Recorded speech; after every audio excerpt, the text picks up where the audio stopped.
All that you desire to compass by devious means is yours already, if you will but freely take it. That is to say, if you will leave behind you all that is past, commit the future to Providence, and regulate the present in piety and justice. In piety, that you may love your appointed lot, for nature gave it to you, and you to it. In justice, that you may speak the truth without constraint or guile, that you may do what is lawful and proper, that you may not be hindered by the wickedness of others, or by their opinion or their talk, or by any sensation of this poor surrounding body, for the part concerned may look to that. If then, now that you are near your exit, setting behind you all other things, you will hold alone in reverence your ruling part, the spirit divine within you.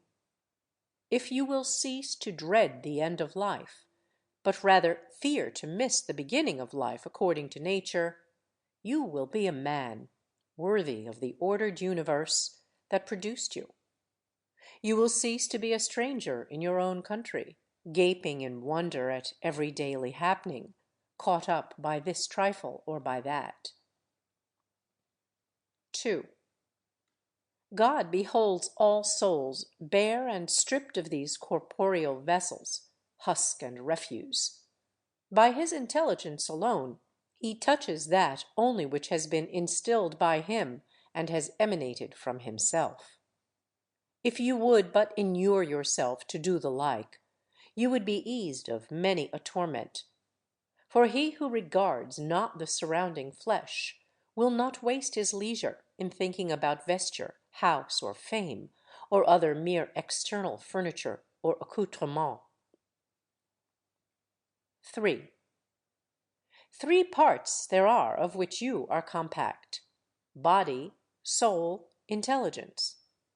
Of these, the two first are yours in so far as they must have your care. The third only is properly your own.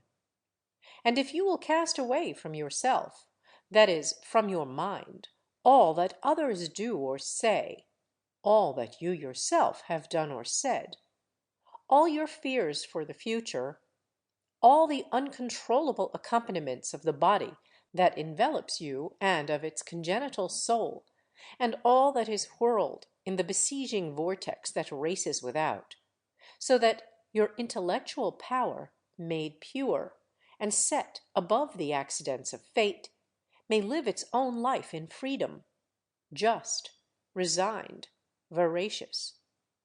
If, I repeat, you cast out from your soul all comes of excessive attachment either to the past or to the future, then you will become, in the words of Empedocles, a faultless sphere, rejoiced in endless rest. You will study to live the only life there is to live, to wit, the present, and you will be able, till death shall come, to spend what remains of life in noble tranquillity, at peace with the spirit within. 4. I have wondered often how it comes that, while every man loves himself beyond all others, yet he holds his own opinion of himself in less esteem than the opinion of others. Yet, if a god or some wise teacher came and ordered a man to conceive and design nothing which he would not utter the moment it occurred to him, he would not abide the ordeal for a single day. Thus, we stand in greater awe of our neighbor's opinion of us than we do of our own. 5. How can it be that the gods, who have ordered all things well for man's advantage, overlooked one thing only, to wit, that some of the best of mankind, who have held the closest relations with things divine, and by pious works and holy ministry become intimate with the divinity, once dead should arise no more, but be altogether extinguished? If this be truly so, be well assured that, if it ought to have been otherwise, they would have made it otherwise. Had it been right, it would have been practicable, and had it been according to nature, nature would have effected it. From its not being so, if it really be not so, be persuaded that it ought not to have been. You see that in debating this matter you are pleading a point of justice with the gods. Now we would not thus plead with the gods were they not perfectly good and just. And if they are so, they have left nothing unjustly and unreasonably neglected in their administration. 6. Essay even tasks that you despair of executing. The left hand, which in other things is of little value for want of use, yet holds the bridle more firmly than the right, for in this it has practice. 7. Consider how death ought to find you, both as to body and as to soul.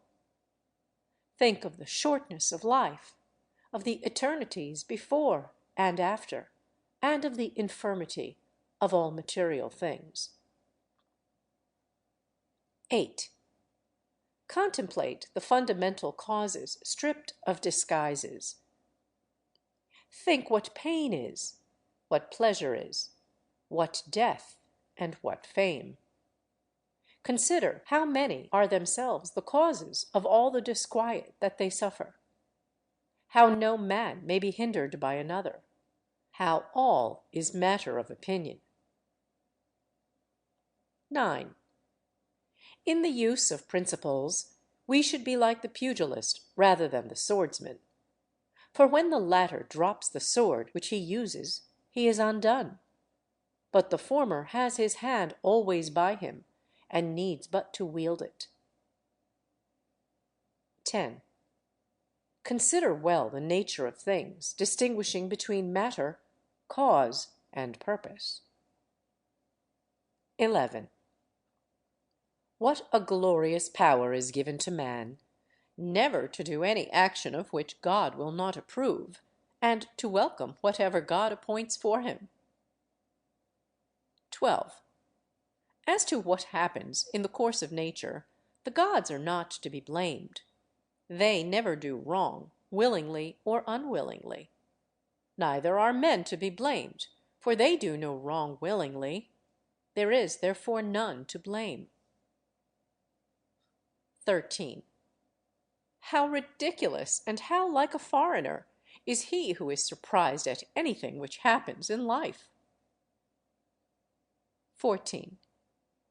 There is either a fatal necessity, an unalterable order, or a placable providence, or a blind confusion without a governor. If there be an unalterable necessity, why strive against it? If there be a providence admitting of propitiation, make yourself worthy of the divine aid. If there be an ungoverned confusion, be comforted, seeing that in this tempest you have within yourself a guiding intelligence. And if the wave should carry you away, let it carry away the carcass and the animal life, for the intellectual part of you it will not carry away. 15. If the light of a lamp shine, and lose not its radiance until it be extinguished, shall truth, justice, and temperance be extinguished in you before your own extinction? 16. When you have the impression that a man has sinned, say to yourself, how do I know that this is sin? And if he has sinned, consider that he stands self-condemned, and thus, as it were, has torn his own face. He that would wish the wicked not to sin is like one who would have the fig tree not have juice in its figs, would have infants not cry, horses not neigh, and other inevitable things not happen. What shall the wicked man do, having a wicked disposition? If you are so keen, cure it. 17. If a thing be not becoming, do it not. If not true, say it not. 18. Endeavor always to see in everything what it is that causes your impression, and unfold it by distinguishing the cause, the matter, the relation to other things, and the period within which it must cease to exist. 19. Perceive at last that there is within you something better and more divine than the immediate cause of your sensations of pleasure and pain. Something, in short, beyond the strings which move the puppet. What is now my thought? Is it fear, suspicion, lust, or any such passion? 20. In the first place, let nothing be done at random or without an object. In the second, let your object never be other than the common good. 21. Yet a little, and you shall be no more. Nor shall any of these things remain which you now behold, nor any of those who are now living. It is the nature of all things to change, to turn, and to corrupt, in order that other things may, in their course, spring out of them. 22.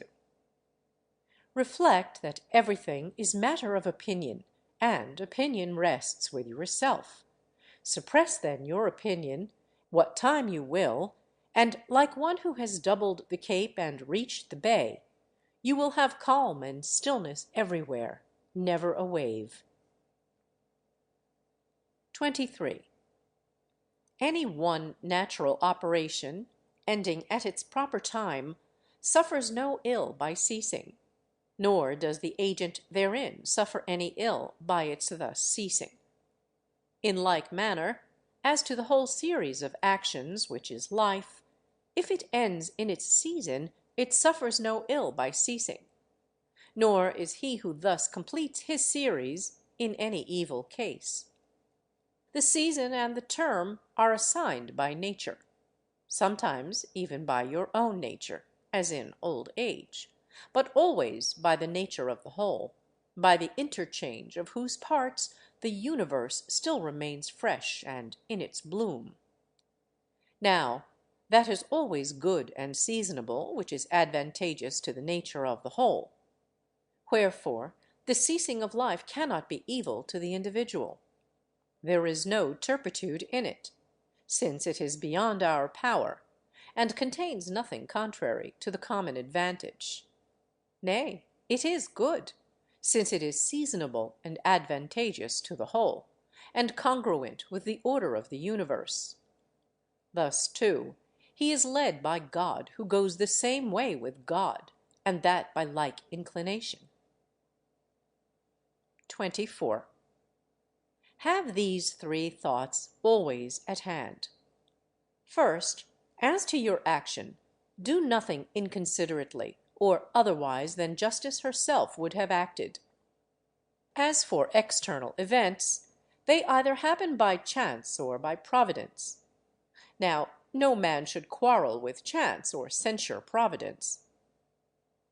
Second, examine what each thing is, from its seed to its quickening, and from its quickening to its death, of what materials it is composed, and into what it will be resolved.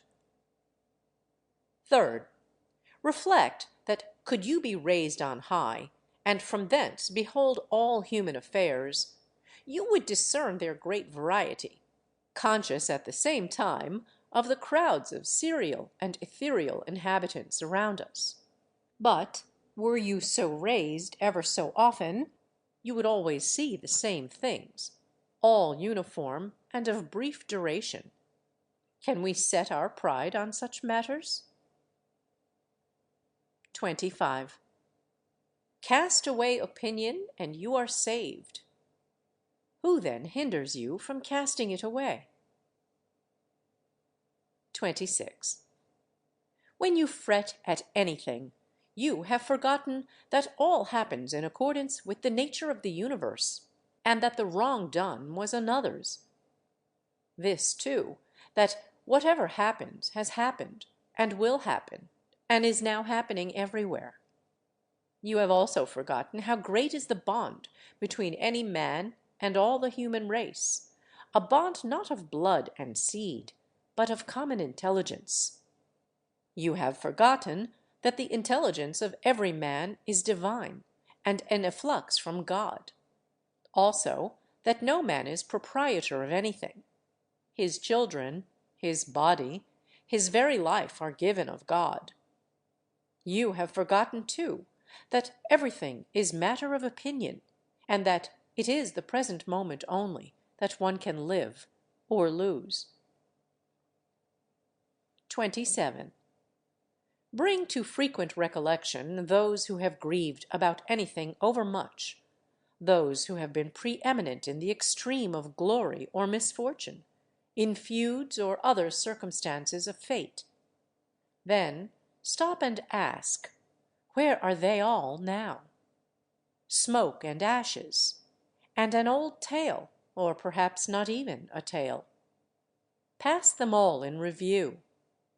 Fabius Catulinus in the country, Lucius Lupus in his gardens, Stertinius at Baiae, Tiberius at Capreae, Velius Rufus, and, in fine, all eminence attended with the high regard of men. How cheap is all that is so eagerly pursued! And how much better does it become a philosopher to show himself, in the part of the material world allotted to him, just, temperate, and obedient to the gods, and this with simplicity, for most intolerable of all is the pride of false humility. 28. To those who ask, where have you seen the gods, and how assured yourself of their existence, that you worship them, make this reply. First, they are visible, even to the eye. Again, my own soul I cannot see, and yet I reverence it. Thus, too, as regards the gods, I continually feel their power, and so I know that they exist, and I worship them. 29.